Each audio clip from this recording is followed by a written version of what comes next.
Tonight on KPBS Evening Edition, a stop in San Ysidro. Governor Gavin Newsom meets with community leaders to talk about the issues at the border and the opening of a new migrant shelter. The storms that came through here in January were some of the largest that we've seen in terms of wave heights and the damage. It might take months for the Beach Pier to be fixed. Why it's taking so long to repair damage done by high surf. I'm Beth Accomando, and San Diego Comic Fest has just landed at the 4 Points by Sheridan. KPBS Evening Edition starts now.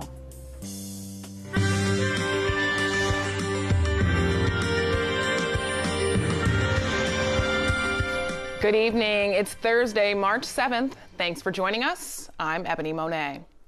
Governor Gavin Newsom leads a discussion in San Ysidro. He covered a number of issues, and KPBS reporter Priya Sridhar says the people there were more concerned with issues, including other things other than immigration. At a small family-owned restaurant in the border town of San Ysidro, California Governor Gavin Newsom met with community leaders. The reason I'm with all of you is I wanted to bring to light and hopefully get others to help us bring to light a completely different narrative of life, community here at the border. Newsom, a vocal opponent of the Trump administration's border policies, heard from business owners and activists about the impacts of those policies in their communities. Edgar Alamis, who owns the restaurant Newsom visited, says he lost business and customers when the border shut down in December. I definitely know that there's a lot of people that when they closed the border in December that just wouldn't leave their house. Why? Because they don't feel comfortable within their own neighborhood. Residents of San Ysidro called on Newsom to address their concerns about a lack of affordable housing and health care, access to educational opportunities, and an increase in pollution and water contamination along the border. We are so resilient, but it gets to a point where when you are portrayed as a people and as a border region and community as a bad thing, or a bad place, then it takes 10 times more time and energy to address real things and real needs that are happening in the community. Newsom's first bill in office provided $5 million to the San Diego Rapid Response Network to help open a new relief center for immigrants and asylum seekers. He also addressed the recent NBC San Diego investigation that uncovered that the U.S. government was tracking journalists and immigration activists in a secret database. I mean, the irony of that shouldn't be lost on anyone, that we have better data collection against journalists than we do children and parents. That's right. You can't make that up. I mean, you heard the testimony yesterday, and apparently we don't collect data on children separation, and yet the courts have to do it. And we found out 471 parents have been removed from their children, and yet we have deep data collection on all of you. That's America in 2019. It's a disgrace. Members of the roundtable say they hope more politicians will take the time to visit their community to learn about the border. Priya Sridhar, KPBS News. Members of the roundtable also say they're against President Trump's recent declaration of a national emergency to build a border wall. A California congressman wants a refund on the state's high-speed rail project. As Capitol Public Radio's Randall White reports, the plan echoes the recent criticisms by President Trump. Simply put, California's proposed high-speed rail system has been a total disaster.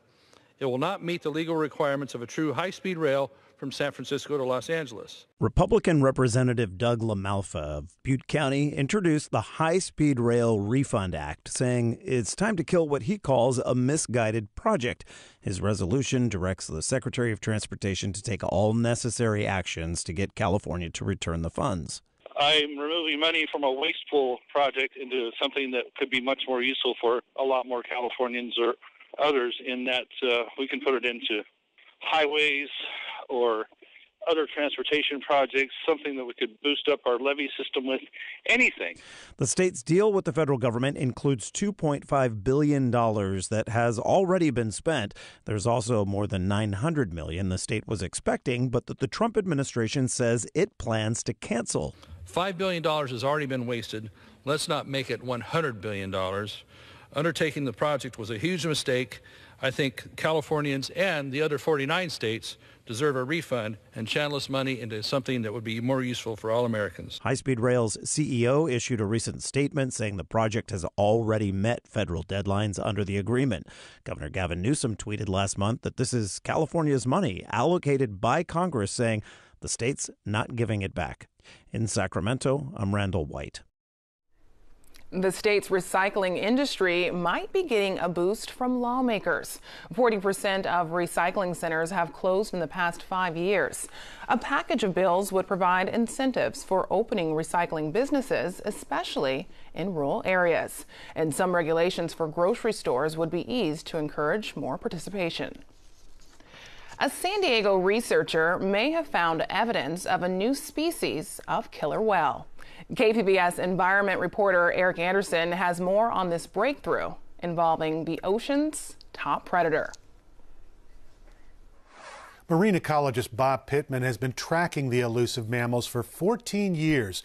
In January, he led an international expedition that finally found the small orcas in the cold ocean waters below South America. The National Oceanic and Atmospheric Administration researcher not only got video of the orcas, he also got close enough to get samples. We were able to collect some biopsy samples. We use a crossbow and bounce a small dart off the whale, and takes a little tiny piece of skin about the size of a pencil eraser, and we can use that for genetics work. Pittman says it's the first ever biological sample of a type D killer whale. The tissue will be analyzed in the lab here in San Diego to determine if the mammal is a unique killer whale species. Eric Anderson, KPBS News. Thanks, Eric. The Ocean Beach Pier has been closed for weeks since getting hit by high surf in January. KPBS reporter Matt Hoffman says the city of San Diego is announcing a plan to get it back open. This lock probably won't be coming off anytime soon. The city says the pier requires significant repairs, and they hope to have it open by Memorial Day weekend. KPBS did a story about the pier being closed earlier this week, and the city said it was still developing a strategy to fix it. A spokesman said answers to questions like a timeline for repairs would be known in the coming weeks. But then the mayor got involved. The mayor's leadership has essentially allowed us to start today with the work we're doing. But it's a two-step process. We have a short and long term. What you're seeing the start of today is the short term. The short term includes fixing part of the railing that was destroyed by high surf. It also involves electrical, sewer, and water repairs. That's expected to cost $430,000. Then the city will see if any long-term fixes are needed. I think we will hit this target of getting it open for Memorial Day, but we're going to have a longer, more lengthy assessment. You know, every pier, you know, after 50, 60, 70 years, they need work. This one's no different. And so I want to make sure we're really looking at it from the long-term perspective. The city says it's hired an engineering firm to see if more repairs are necessary. If more fixes are needed, the Public Works Department will let the mayor know how much it would cost and then develop a repair strategy from there. Matt Hoffman, KPBS News. The pier was first opened in 1966. The city is set to start putting up new railing tomorrow. There's a chance of rain in some areas tonight before we head into a clear but cool weekend. Dajia Swad has details in tonight's forecast. As we continue through tonight, going to be some spotty activity. Here's a look at the satellite and radar from the past several hours. Not a whole bunch out there except for some clouds and once again some pop-up showers going to be on their way. We're also noticing windy conditions coming in towards the area, especially as you head out to the higher ground. If you're in Pine Valley, wind advisory in place until Friday, 8 p.m. local time. Gusts possibly up to 50 miles per hour. So yeah, quite breezy. Now, as we talk about San Diego, you're looking at mostly cloudy conditions tonight with a low of 55. In the past 2 days, precipitation in San Diego hasn't been super impressive, nor in our inland or mountain areas, most locations coming in under an inch. with that precipitation total. Now you're looking at a low 48 in Oceanside, cooling down to 52 in Borrego Springs, 32 in Mount Laguna, with plenty of clouds still in place across the region. As we take in your futurecast, 6 p.m. tonight, not a lot of moisture, and then we start to see some indications of moisture as we head into the overnight hours. Our models here really indicating it's going to be on the weak side. Then as we head into your Friday morning, a better chance for moisture to roll back into San Diego, especially near that coast. You have a better chance for some showers Friday morning, and we'll also see that chilly air still in place here across Southern California, so don't forget the jackets. That chilly air will stick with us for the next several days. You're looking at a high of 60 in Oceanside for your Friday, 65 in Borrego Springs, 38 in Mount Laguna, and 61 in San Diego. We move into your extended forecast here, and temperatures only going to be in the upper 50s Saturday, Sunday, and Monday. And in fact, we'll be tracking out another system that will be bringing some shower activity for Sunday into your Monday, and even some moisture lingering into Tuesday. We'll see that same pattern here across the inland areas, cooler conditions and wet weather as we head past Saturday. So for your Sunday, Monday, we'll be on the gloomy side with the chance for some delays on the roadways into the deserts. Periods of sun for Friday with a high of 65, remaining in the 60s for much of your extended forecast, with showers coming into the early week, and also looking at some showers possible in the mountains for your Monday. Reporting for KPBS News, I'm your meteorologist, Dajia Swad. Back to you. Listen up, employers. There's more evidence that people need work-life balance. Recently published research from a San Diego State University professor finds without it, workplaces can become toxic. Dr. Gabby Issa led a team that surveyed workers from a number of professions. The study finds when people have a hard time managing their life roles, they become stressed. This stress can lead to toxic behaviors such as undermining their peers. But ethical leadership can stop this behavior. Not only their productivity, but they're not going to be as innovative and creative in terms of problem solving and coming up with great ideas. They don't have enough time and the energy to deal with innovation and creativity if they're being undermined by others. There's going to be a high turnover rate. It's going to impact people's attitude. Self-esteem will go down. Self-efficacy will go down. Their commitment and loyalty to the organization will go down. So really bad stuff.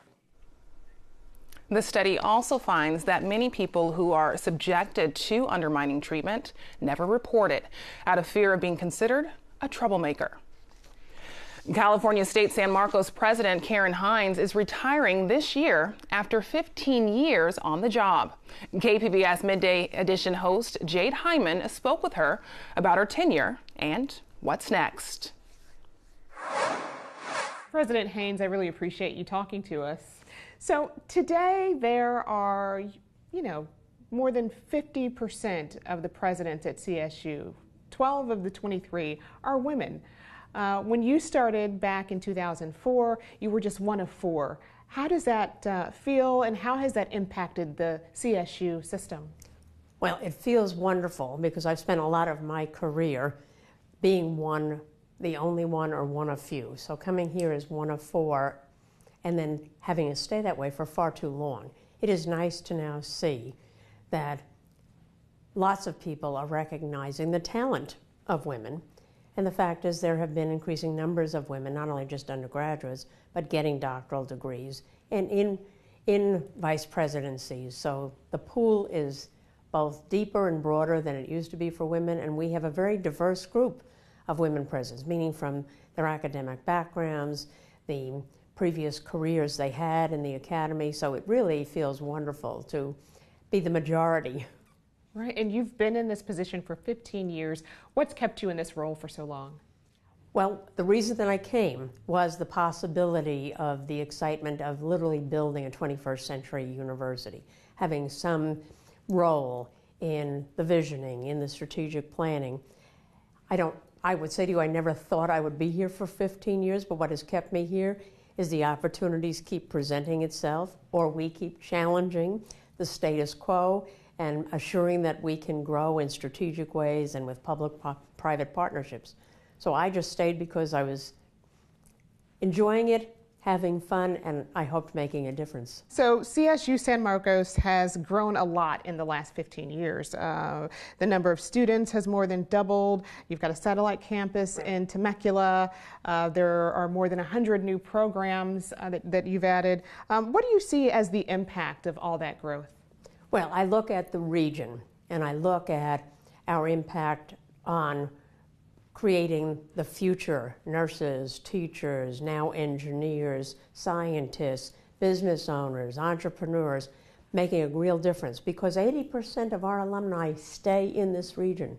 So for this region, we are really a very good return on the region's investment in us. And whether that investment is financial, whether that investment is because they're mentoring our students or providing internship and clinical placements, we are changing the face, certainly of North County, and I think quite a bit south and into Temecula. And you recently announced that the university surpassed its $50 million fundraising goal by $5 million.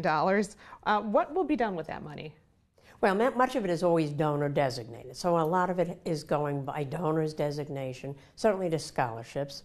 Some of it is going to an endowment, which for me is wonderful because that's sort of obviously the sustained payment out for whether it's scholarships, whether it's operational support of some of our most important programs. Some of it is going for buildings, so we're going to double the size of our Veterans Center with a philanthropic gift. Probably as importantly, what that campaign also did was increase we had 6,600 first-time donors to CSUSM throughout the campaign. Now the goal is retain those donors, keep them engaged with the university, and hopefully help their donations increase over their career. What do you want your legacy to be?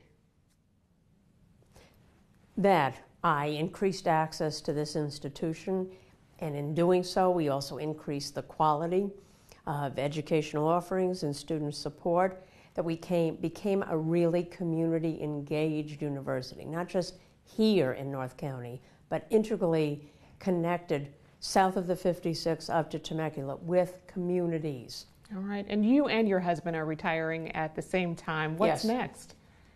Well, for me, there'll be a bit of a pause. I have never had an empty calendar, and I want to see what that feels like. We've got some travel plans. We want to do more international travel when we have more time to do that. We have 4 grandchildren getting older all the time. We want to see a little bit more of them. None of them live close by. And then I want to see where what my passions have been are public higher education and women and increasing career opportunities and access for women. I suspect my post-retirement passions will remain around those 2 areas. Well, President Haynes, I appreciate you taking time to talk to us today. Thank you. And congratulations. Thank you. You can hear more of Jade's interview on the Midday Edition podcast. Star Wars fans can save the date. The new Star Wars Galaxy's Edge will open May 31st at Disneyland. Disneyland made the announcement today during its annual shareholders meeting. Part of Disneyland has been closed for construction to build new rides. Big crowds are expected. Those who want to visit during the first few weeks will need to go through a special online reservation system. Well, Marvel's first female-led superhero film lights up the screen this week. KPBS film critic Beth Accomando says Brie Larson shines bright as Captain Marvel. Brie Larson gives Captain Marvel that extra spark to lift it from being just another comic book movie to something truly stellar. It's an origin story and a journey of self-discovery. Larson plays a Kree warrior named Verse who crash lands on Earth in a Blockbuster store and uncovers memories which could be real or planted of her life as a pilot. You ready? Higher, further, faster, baby. That's right. Larson grounds her performance with heartfelt emotion, but is smart enough to realize that being a superhero is also a ton of fun. Larson has a cocky swagger, but also a sense of gleeful delight as she discovers just how powerful she is. Captain Marvel is one of the best films in the Marvel Comics franchise, and Larson will be a welcome addition to Avengers Endgame. Beth Accomando, KPBS News. Beth Accomando is also covering opening night of San Diego Comic Fest, a more intimate festival for comics and pop culture, and it's happening at the 4 Points Sheraton in Kearny Mesa. Hi there, Beth. Hi. So I'm here by Robbie the Robot, and we have the artist who drew him, and this is Dan Boyce. And Dan, we're in the Jetson Mobile. Can we actually get this thing to go? Sure thing. We'll just hit the start button on 3. Ready? Okay. 1, 2, 3. All right. So you draw a lot of space things, rocket ships and robots, and space girls, and so aliens. Let's get you started sketching something for us. How about a rocket ship? That sounds good. All right. So you are going to have a booth here at San Diego Comic Fest? Yes. What have you got? I'll have rockets and stickers and buttons.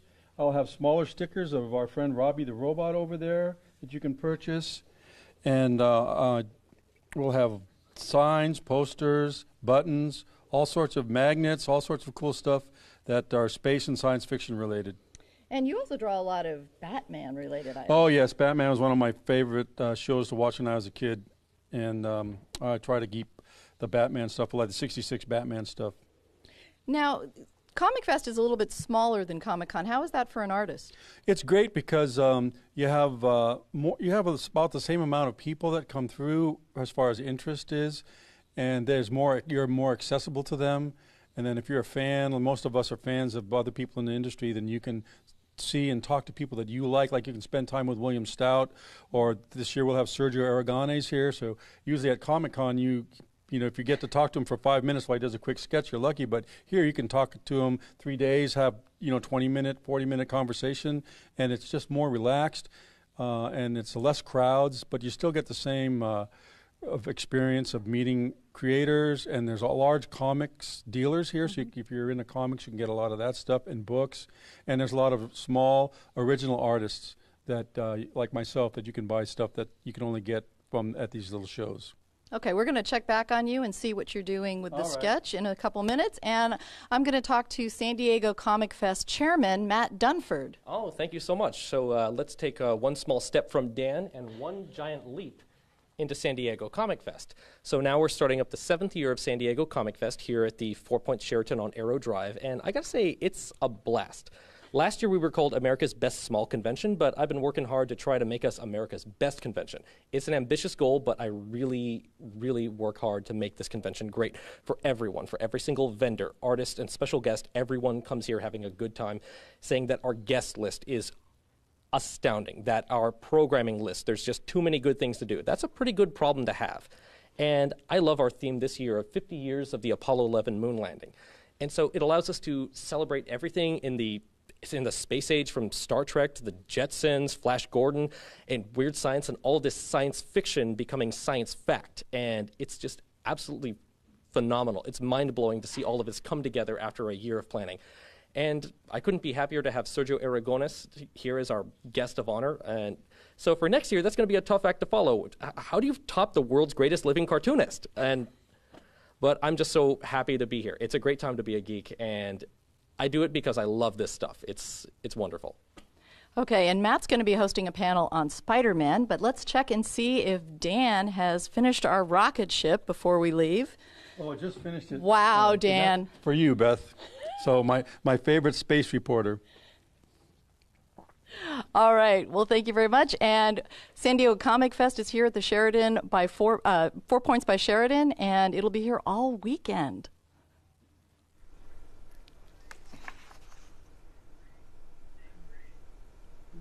Thanks, Beth.